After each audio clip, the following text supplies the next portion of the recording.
Assalamualaikum warahmatullahi wabarakatuh. Di sini saya sebagai moderator dari kelompok 8 yang akan membahas mengenai muhkam dan juga mutasyabihat. Kelompok 8 terdiri dari dua anggota, yaitu yang pertama Revi Arumariska dengan NIM 2120462 dan saya sendiri Elza Dwi Karamawati dengan NIM 2120481. Di dalam materi kelompok kami akan membahas mengenai beberapa konsep. Konsep yang pertama mengenai pengertian muhkam dan juga mutasyabihat. Yang kedua yaitu macam-macam muhkam dan juga mutasyabihat. Kemudian yang ketiga pendapat ulama mengenai ayat muhkam dan juga mutasyabihat. Dan yang keempat atau yang terakhir yaitu hikmah dari adanya ayat muhkam dan juga mutasyabihat. Pada dasarnya ayat muhkam dan juga mutasyabihat ini terletak di dalam merupakan salah satu kebahasaan, salah satu unsur-unsur kebahasaan di dalam Al-Quran. Di dalam ayat Al-Quran itu memiliki sangat-sangat banyak kebahasaan. Namun di dalam kelompok kami akan membahas mengenai muhkam dan juga mutasyabihat, di mana ayat muhkam ini sudah dibahas tuntas oleh ulama. Bahkan ayat muhkam ini merupakan salah satu ciri kebahasaan ayat di dalam Al-Quran yang memiliki makna terjelas. Kemudian yang menjadi pertanyaan atau yang menjadi perdebatan para ulama yaitu mengenai ayat mutasyabihat, di mana ayat mutasyabihat ini memiliki makna yang masih ambigu atau masih menjadi pertanyaan, sehingga perlu dipertanggungjawabkan serta perlu dibahas tuntas oleh para ulama yang ada di Indonesia. Yang pertama, kami akan membahas mengenai pengertian muhkam dan juga mutasyabihat. Pengertian dari muhkam dan mutasyabihat akan disampaikan oleh rekan saya, Revi Arumariska. Waktu dan tempat saya persilakan. Baik, terima kasih atas waktunya Mbak Elza. Di sini saya akan membahas tentang pengertian muhkam dan mutasyabihat. Yang pertama, saya akan membahas tentang pengertian muhkam. Muhkam berasal dari kata ihkam yang secara bahasa berarti kekukuhan, kesempurnaan, keseksamaan, dan pencegahan.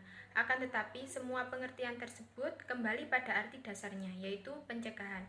Seperti pada kalimat ahkam al-amr yang berarti dia menyempurnakan suatu hal dan mencegahnya dari kerusakan.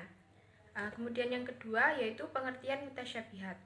Nah, mutasyabihat ini berasal dari kata tasyabuh secara etimologis berarti keserupaan dan kesamaan yang biasanya membawa kepada kesamaran antara dua hal. Berikut ada Quran Surat Ad-Hud ayat 1 yang merujuk pada muhkam yang berbunyi Bismillahirrahmanirrahim. Alif Lam Ra.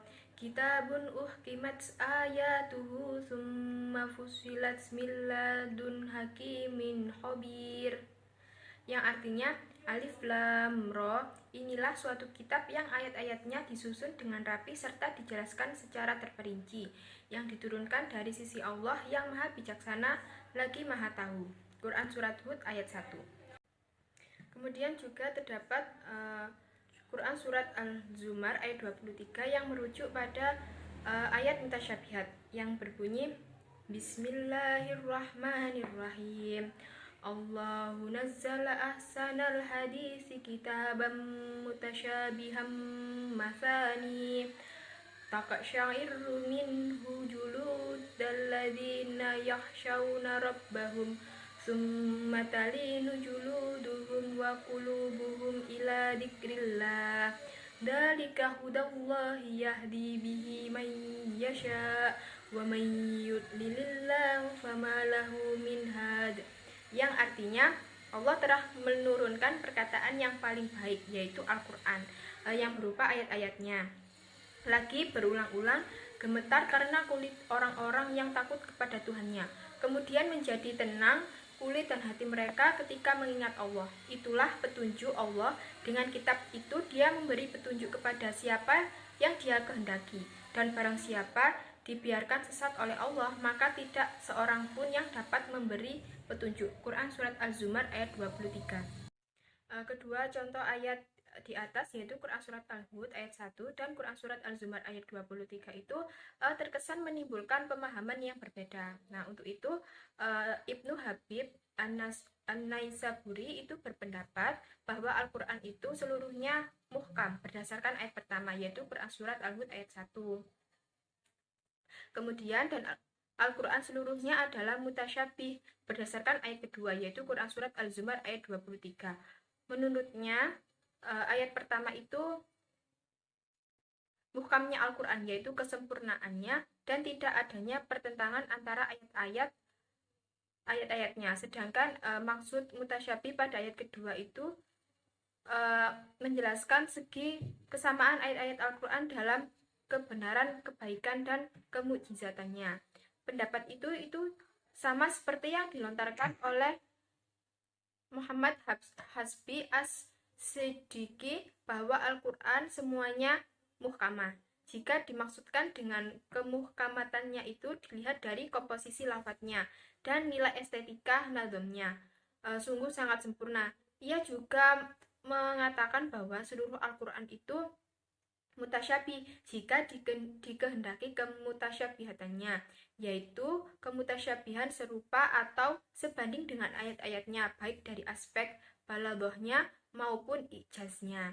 Oleh karena itu, baik muhkam dan mutasyabih itu dengan memandang pengertian secara mutlak sebagaimana di atas tersebut tidak menafikan satu dengan yang lainnya, sehingga pernyataan Al-Quran itu seluruhnya muhkam adalah maksudnya itqon, yang artinya kokoh atau indah. Artinya, ayat-ayatnya itu serupa dan sebagainya itu membenarkan sebagian yang lain. Sedangkan pengertian muhkam dan mutasyabihat itu secara terminologi di kalangan ulama banyak berbeda pendapat.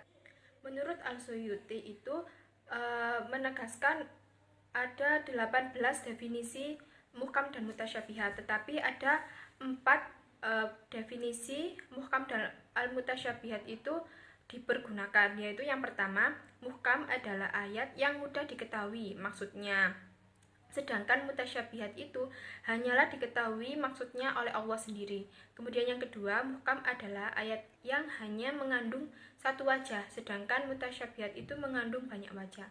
Yang ketiga, muhkam adalah ayat yang maksudnya dapat diketahui secara langsung tanpa memerlukan keterangan lain, sedangkan mutasyabihat itu tidak demikian. Ia memerlukan penjelasan dengan merujuk kepada ayat-ayat lain.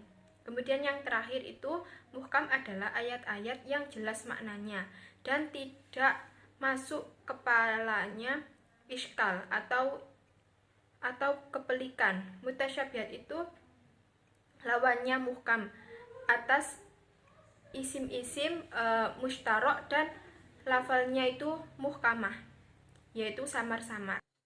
Kemudian penjelasan yang kedua yaitu macam-macam muhkam dan mutasyabihat.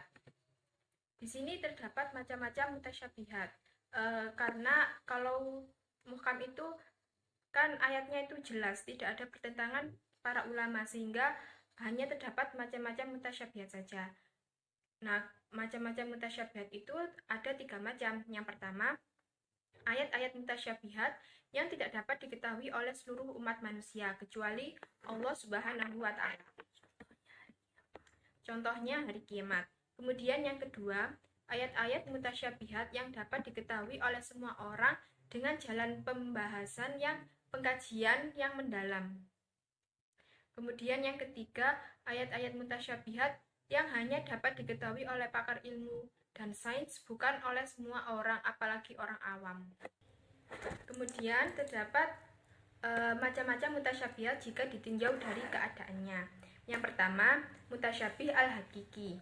Mutasyabih al-hakiki itu yaitu suatu kesamaran lafaz atau makna karena hakikatnya yang tidak mungkin diketahui oleh manusia, seperti hari kiamat, kemunculan dajjal, dan lain-lain. Hal itu karena mutasyabih al-hakiki itu bersifat ghaib dan tidak terjangkau oleh makhluk. Kemudian yang kedua ada mutasyabih al-idhofi, yaitu kesamaran makna suatu lafaz yang membutuhkan penjelasan dari dalil yang lain, seperti lafaz-lafaz yang gharib atau asing, perkara hukum, ijaz, al-ilmi, dan masalah-masalah yang membutuhkan pemikiran, analisa atau perenungan. Kemudian yang ketiga ada mutasyabih al-hafi. Mutasyabih al-hafi itu suatu kemiripan yang terdapat pertentangan di antara dua perkara. Makna itu dibutuhkan atensi khusus dengan kepandaian khusus untuk mengetahui duduk permasalahan dan solusinya.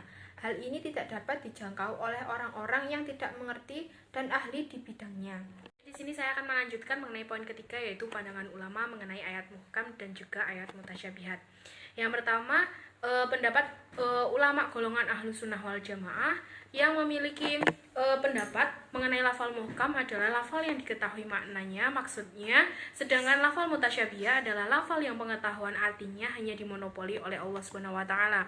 Manusia di dalam hal ini ulama golongan ahlu sunnah wal jamaah mengartikan bahwa yang hanya tahu kehendaknya itu hanya Allah Subhanahu wa taala, sedangkan manusia itu tidak tahu prediksi apa yang akan terjadi ke depannya. Contohnya saja kejadian waktu hari kiamat, kemudian keluarnya Dajjal, arti huruf-huruf muqatta'ah. Kemudian yang kedua, pendapat ulama golongan Hanafiyah, yaitu yang pertama lafal muhkam. Lafal muhkam adalah lafal yang memiliki kejelasan dalam petunjuknya dan tidak mungkin telah dinasahkan atau telah dihapuskan hukumnya. Sedangkan lafal mutasyabih adalah lafal yang samar atau masih ambigu dalam memberikan petunjuknya.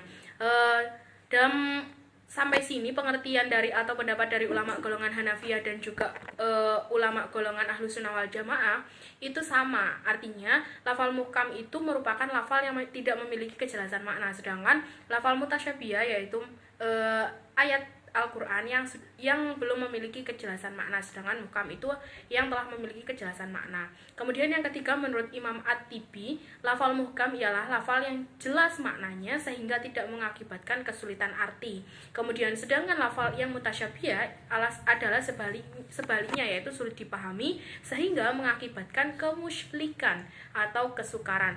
Jadi menurut Imam At-Tibi, ayat muhkam atau lafal muhkam di dalam ayat Al-Quran itu merupakan ayat Al-Quran yang bisa dibaca oleh orang awam, artinya orang yang tidak memiliki bekal agama yang begitu dalam. Kemudian lafal mutasyabih yaitu lafalnya itu sulit dipahami menurut kaum atau istilahnya orang awam seperti itu, atau yang belum berbekal pengetahuan agamanya itu terlalu luas. Kemudian yang keempat, menurut Al-Sa'di dan Ibni Al-Hishar, ini merupakan dua ulama dengan pendapat yang hampir sama. Di sini saya jadikan satu, yaitu dalam memahami ayat-ayat mutasyabihat. Dalam pengertiannya, para ulama tersebut mengembalikannya kepada makna ayat muhkam.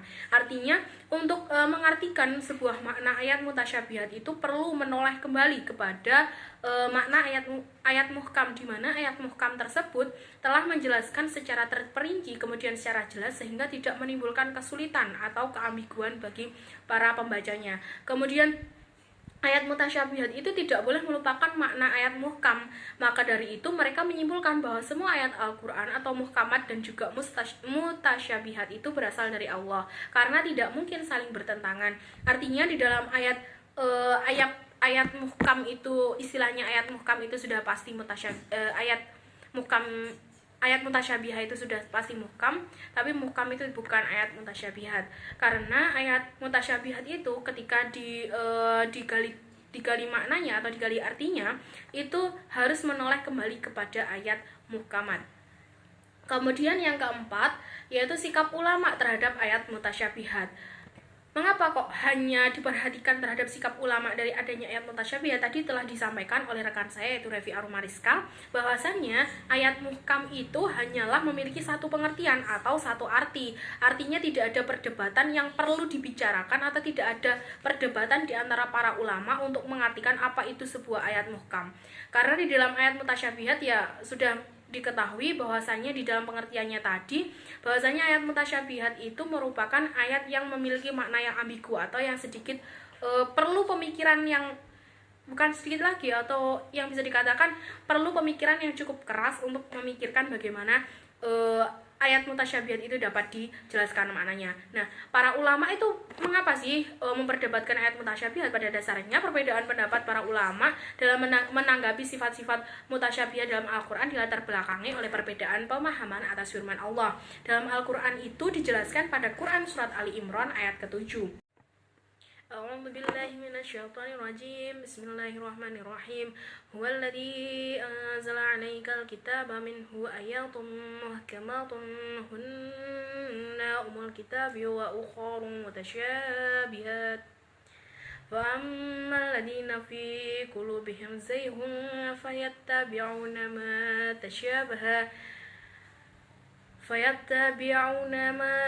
تشابه منه ابتغاء الفتنة وابتغاء تأويله وما يعلم تأويله إلا الله والراسخون في العلم يقولون آمنا به كل من عند ربنا وما يذكر إلا أولو الألباب.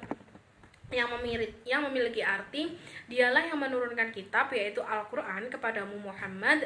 Di antaranya ada ayat-ayat yang muhkamat, itulah pokok-pokok kitab yaitu kitab sebagai orang muslim yaitu Al-Quran, dan yang lain mutasyabihat. Adapun orang-orang yang dalam hatinya condong pada kesesatan, mereka mengikuti yang mutasyabihat untuk mencari-cari fitnah dan untuk mencari-cari takwilnya, padahal tidak ada yang mengetahui takwilnya kecuali Allah. Dan orang-orang yang ilmunya mendalam berkata, kami beriman kepada Al-Quran, semuanya dari sisi Tuhan kami. Tidak ada yang dapat mengambil pelajaran kecuali orang yang berakal.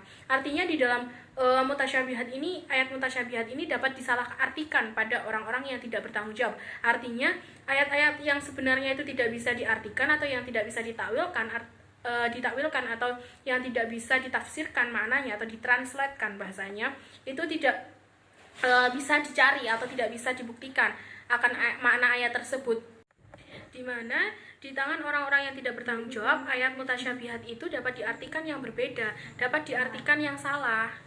Nah, maka dari itu tidak bolehlah kita mendahului kehendak Allah, karena ayat-ayat mutasyabihat yang pokok itu atau yang bagaimana ya, tidak bisa ditafsirkan oleh manusia, yang hanya bisa memiliki artinya yaitu Allah Subhanahu wa taala. Kemudian yang terakhir, hikmah dari adanya ayat muhkam dan juga mutasyabihat. Hikmah yang pertama yaitu adanya ayat mutasyabihat menjadi batu loncatan atau tonggak untuk menguji keimanan seseorang, di mana seseorang yang beriman, dikatakan beriman itu tidak akan mengkhianati Allah, atau artinya tidak akan mendustakan Allah, di mana seperti yang saya katakan sebelumnya, bahwa di tangan orang-orang yang tidak bertanggung jawab, ayat-ayat mutasyabihat itu dapat disalahgunakan. Kemudian yang kedua, akal sebagai anggota badan yang paling mulia diberi cobaan untuk mengimani dan meyakini keberadaan ayat-ayat mutasyabihat. Artinya dari contoh yang pertama tadi berkaitan dengan contoh yang kedua, yaitu artinya apakah kita dapat apakah arti dari ayat-ayat mutasyabihat tadi masuk akal pikiran atau tidak? Kalau tidak, ya berarti bukan orang yang beriman yang mengartikan, atau yang kecuali kehendak Allah gitu. Kemudian yang ketiga, memperlihatkan mukjizat dari Al-Quran, bahwasanya di dalam Al-Quran itu banyak sekali ayat-ayat yang memiliki makna yang sungguh luar biasa yang tidak kita ketahui. Kemudian yang keempat yaitu mempermudah manusia untuk mempelajari ayat Al-Quran, sehingga manusia nantinya dapat mempelajari isi dan mengamalkan ayat Al-Quran tersebut dalam kehidupan sehari-hari. Karena ayat Al-Quran itu tidak ada yang versi bahasa Indonesia ya. Itu yang versi bahasa Indonesia itu hanyalah maknanya atau artinya saja. Di dalam Al-Quran itu yang menggunakan bahasa Arab. Ketika kita atau orang-orang awam kurang berbekal dengan adanya berbahasa Arab, itu dapat digunakan dengan bagaimana cara kita bisa memaknai ayat-ayat muhkam, kemudian ayat-ayat mutasyabihat itu dengan benar dan juga dengan bijak. Kemudian yang kelima, sebagai rahmat Allah kepada manusia agar mereka selalu berpikir. Artinya mereka itu setelah dapat mengamalkan ayat-ayat Quran, mereka dapat berpikir, oh perbuatan saya kehendaki ini benar atau salah, batil atau hak atau batil, seperti itu. Kemudian kesimpulan dari makalah kelompok 8 yaitu adanya ayat muhkam, yaitu ayat yang memiliki makna jelas dan juga mutasyabihat ini memiliki makna yang masih ambigu, telah menunjukkan kebesaran Allah Subhanahu wa taala sebagai sang pencipta yang menguasai alam semesta beserta isinya dan maha tahu atas segala sesuatu. Karena ayat mutasyabihat dan ayat muhkam hanya terletak atau hanya ada karena adanya Al-Quran, seperti itu, karena ada pemanaan atau adanya pentakwilan. Ilmu dan kodrahnya tidak terjangkau oleh akal dan pikiran manusia yang amat sangat terbatas dan juga tidak sempurna, karena yang kesempurnaan itu hanya milik Allah Subhanahu wa taala. Selain itu, ayat tersebut juga dapat memberitahu atas ketidakmampuan dan kelemahan umat manusia. Dengan berbagai macam upaya, manusia akan selalu berusaha untuk menyerahkan tenaga, akal dan pikirannya untuk beribadah kepada Allah Subhanahu wa taala. Jadi tenaga yang kita miliki itu juga kembali kepada Allah, akal yang kita miliki dari Allah itu juga akan kembali kepada Allah, dan pikiran kita itu diusahakan agar selalu beribadah kepada Allah atau mencari segala sesuatu kebenaran yang berada di jalan Allah Subhanahu wa taala. Sekian presentasi dari kelompok 8, kurang lebihnya kami kelompok 8 mohon maaf. Wassalamualaikum warahmatullahi wabarakatuh.